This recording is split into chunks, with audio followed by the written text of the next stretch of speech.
Olá, pessoal, sejam todos bem-vindos ao nosso curso de Estatística para Todos.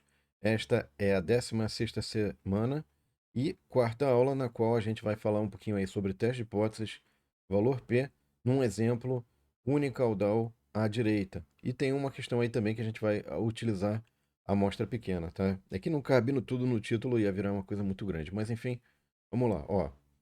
Então, a ideia aqui é que a gente vai usar um exemplo que a gente já falou algumas vezes, né? Que é a média dos salários na área de computação em 2002 foi de 50.352 dólares nos Estados Unidos e uma amostra com 20 valores teve média ali de 51.750 dólares e desvio padrão de 5.240 dólares. Eu estou em cima aqui do negócio, não dá para ver. 5.240 dólares, tá? Bom, deseja saber se a média aritmética atual obtida através dessa amostra é maior que 50.352 dólares. E a gente vai usar para isso um teste de hipóteses usando alfa igual a 1% e quer verificar se a gente pode concluir ou não que atualmente o salário médio é maior, tá? E também a gente vai aproveitar e vai fazer o cálculo do valor P, tá? Então, o que que você tem que tomar cuidado aqui que a amostra é pequena, eu tenho apenas 20 valores, tá? Aqui a gente tem um resumo do nosso teste de hipóteses, que aqui eu tenho um H0 e eu quero saber se a média é menor ou igual que 50.352, se ela se mantém, ou se essa evidência que foi fornecida fornece evidências para a hipótese alternativa H1 de que a média aritmética da população a partir da amostra está me dando aí 50, é uma média maior do que 50.352, tá? Agora, uma coisa importante é que para esses 20 valores eu vou supor T de estudante, como eu já havia mencionado, e para fazer isso, pessoal, eu vou fazer um uso de um teste unicaudal, tá? Então, lembrando aí, por que que eu tenho que fazer um teste unicaudal? Porque se eu tenho aqui a distribuição, seja T de estudante, né? E aí aqui eu tenho a média, certo? A média Mi.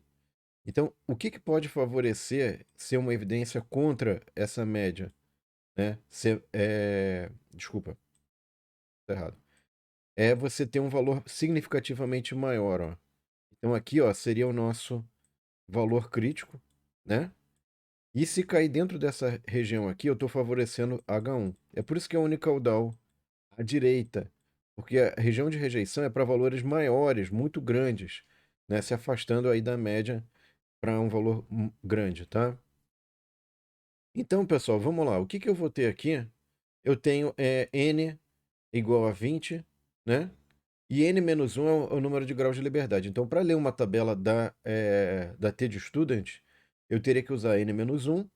E aqui eu tenho que tomar cuidado, porque se for unicaudal, para o unicaudal eu vou usar 99%, tá? Esse valor aqui de 99 é 1 menos alfa. 1 menos alfa vezes 100%, tá? E por que que eu uso o unicaudal 99%, pessoal? Porque eu sei que aquele 1% está concentrado todo na minha área de rejeição aqui, certo? Agora, se for bicaudal, apenas alfa sobre 2% da população estão nessa região. Então, nesse caso, eu tenho que usar a soma dos dois alfas nas duas caudas, aí sim daria alfa, né? Então, aqui no caso, se for bicaudal, como eu vou ter que dividir esse alfa que está implícito aqui dentro do 98, vou ter que dividir por 2. 2 divididos por 2 dá 1%, que é o 1% que eu preciso para ter na cauda superior, tá? Muito bem. Então, esse valor aqui é o valor que cruza com essas duas informações, que é o número de graus de liberdade, né? Então vamos marcar aqui bonitinho, né? Que é o número de graus de liberdade que é o n menos 1. E aqui você tem o nível de confiança associado, tá?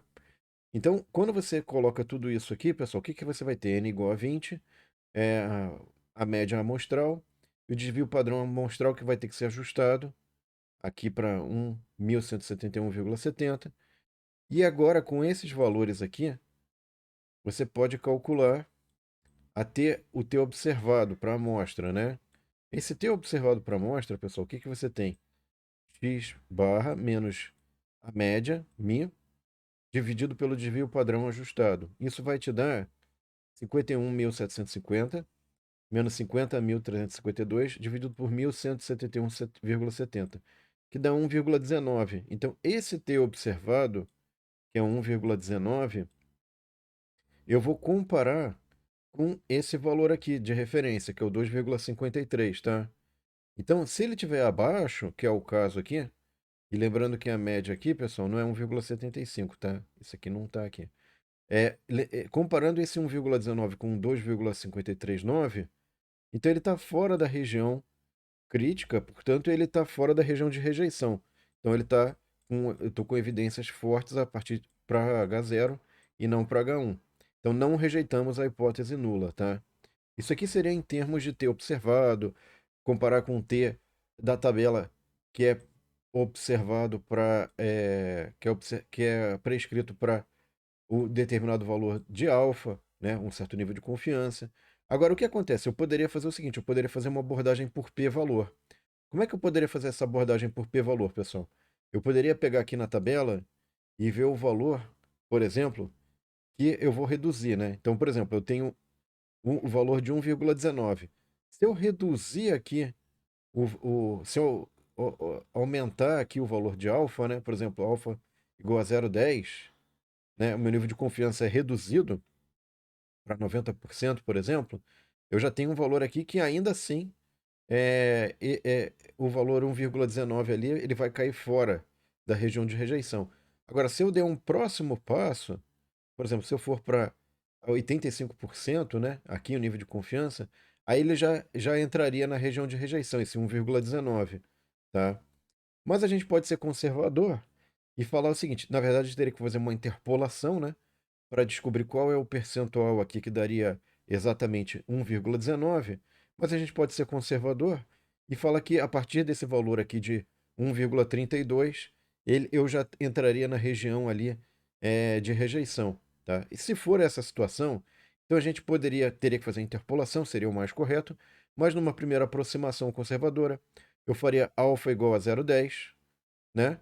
Supondo aí que isso seria o nosso p-valor, de forma aproximada, de modo que se o alfa for igual a 0,10, né, o p-valor, no caso aqui, se o p-valor, se o alfa que você obtiver for maior do que esse p-valor, né, aí você rejeita a hipótese nula, tá?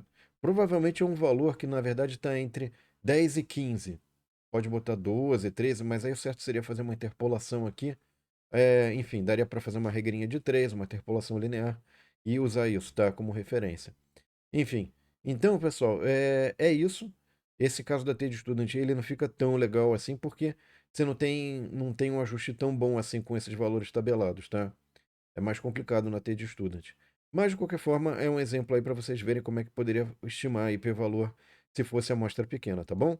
É isso. Obrigado pela atenção, espero que vocês tenham gostado. E próxima aula, a gente vai encerrar essa semana, pessoal. A última aula dessa semana.